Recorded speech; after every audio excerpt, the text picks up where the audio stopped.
Do you fear Iran intruding on the whole Persian Gulf if the United States, as you asked for in the debate last week, left the region? Do you fear that?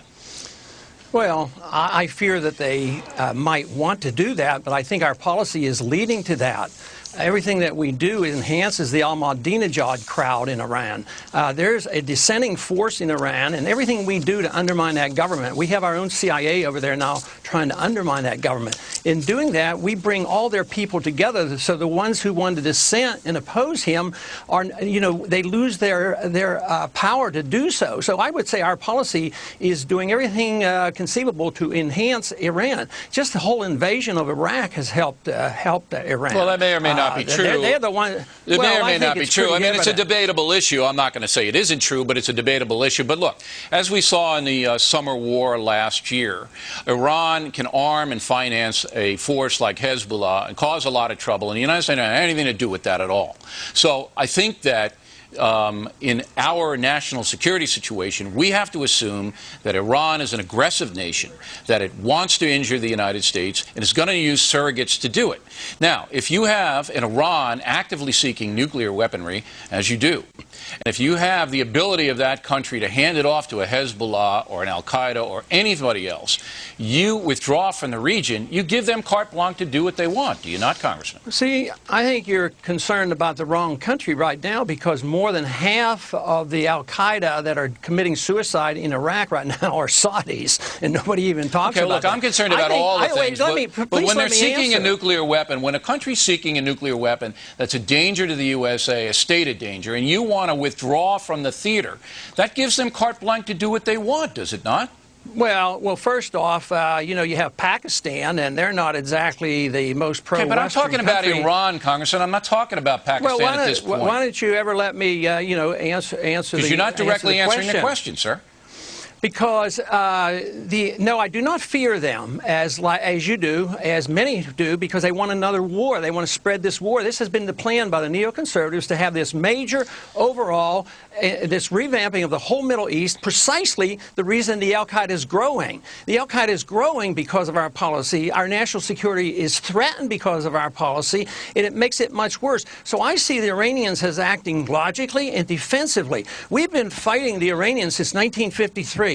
We overthrew their government through the CIA in 1953.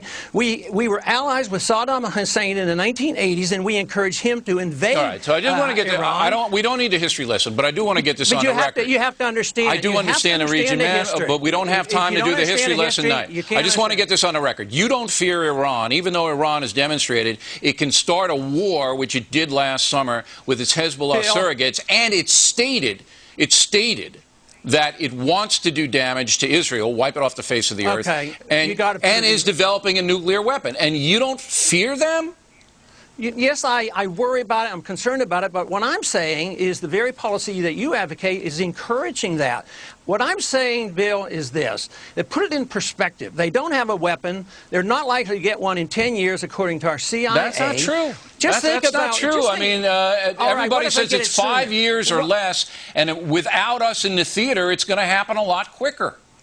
How come we got through the Cold War when the Soviets had 40,000 of them? Because it was mutual destruction. It was mutual destruction. Now you can hand off any weaponry or any kind of thing to surrogates who will do your killing for you.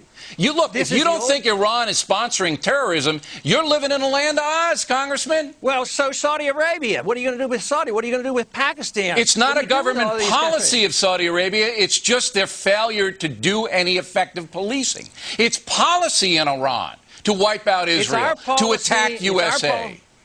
It's our policy of preemptive, deliberate invasions of foreign countries and occupying these countries that has jeopardized our safety. This blowback principle is what caused 9/11, and we have to come to realize that if you keep living in this dreamland of saying that they attack us because we're free and prosperous, believe me, we're never going to get up with a sensible foreign policy. Well, if you think that if we withdraw off the Gulf, if we get our people out of there, there's not going to be any more terrorism, then you're living in the dreamland. You didn't even want to go into Afghanistan to punish those people, did you?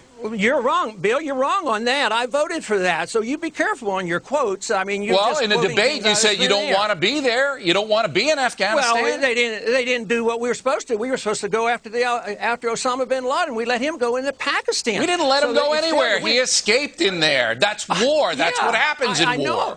But what did we do? We went into doing exactly what Bush said he wouldn't do, into nation building. All right, let me do. I got one more question. We're in Afghanistan now, trying to have that country stem back the Taliban tide. Are we doing the wrong thing there?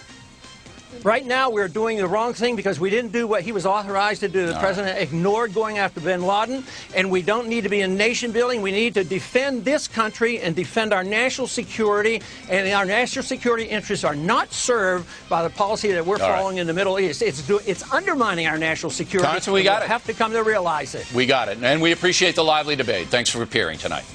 Next on the rundown, will America